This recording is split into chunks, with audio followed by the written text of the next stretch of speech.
السلام علیکم ناظرین۔ محنت اور برداشت کامیابی کی چابی ہیں۔ ہاتھی کے دانتوں کو پیس کر جلد پر لگایا کرو، جلد چمکدار ہو جائے گی۔ روٹی کھانے کے دوران چھینک کا آنا عمر لمبی ہونے کی نشانی ہے۔ اندھیرے سے ڈر لگنا معصوم لوگوں کی ٹھوس علامت ہے۔ گھر میں بلیوں کا آنا کاروبار میں برکت آنے کی نشانی ہے۔ اگر ناک کے بال بار بار گرنے لگیں تو سمجھ لو کہ جسم میں زنک کی کمی ہے۔ آدھے سر کا درد ہونا بری خبر ملنے کی علامت سمجھا جاتا ہے۔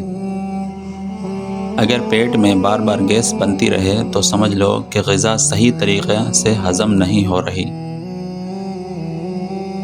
اگر جسم میں خون پھٹنے جیسا محسوس ہو تو سمجھ لو کہ جسم میں پانی کی کمی ہے۔ ناک سے خون آئے تو سمجھ لو کہ بلڈ پریشر بہت زیادہ ہے۔ اگر کمر میں اکڑن ہو تو جان لو کہ ہڈیوں میں کیلشیم کی کمی ہے۔ اگر سانس پھولنے لگے تو سمجھ لو کہ تمہارے پھیپھڑے ٹھیک کام نہیں کر رہے۔ اچانک مالی نقصان کا ہونا آزمائش یا تنبیہ ہو سکتا ہے۔ کسی جگہ سے عجیب آوازیں آنا جنات کی موجودگی کی علامت ہو سکتی ہے۔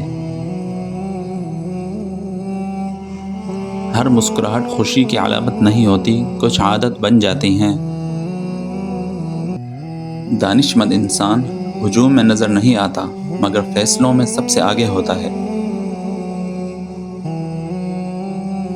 جس گھر میں عورت ایک دل سے کام کرے وہ گھر جنت بن جاتا ہے، کیونکہ عورت کی توجہ سے گھر میں سکون اور برکت آتی ہے۔ طاقت اگر وقت سے پہلے ظاہر ہو جائے تو خود ہی ختم ہو جاتی ہے۔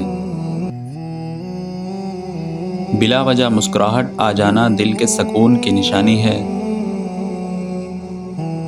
بیماری میں صبر آ جانا درجات کی بلندی کا سبب ہے۔ خواب میں بار بار کسی کا آنا دعا یا یاد دہانی ہے۔ گھر میں مکھیوں کا زیادہ ہونا بے برکتی اور گندگی کی نشانی ہے۔